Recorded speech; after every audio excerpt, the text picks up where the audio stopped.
Blocking IO error is raised when an operation would block an object or socket set for non-blocking operation.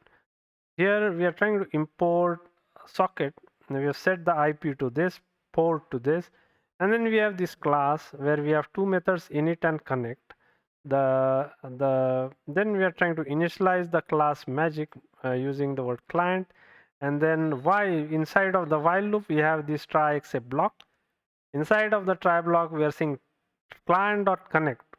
We are trying to access the connect method in the class magic, and so once we try to access this, we if there is a socket.timeout error, then we'll see that. So when we run this code, we see that there is a blocking IO error that is raised because the description says operation already in progress, and that's what this is.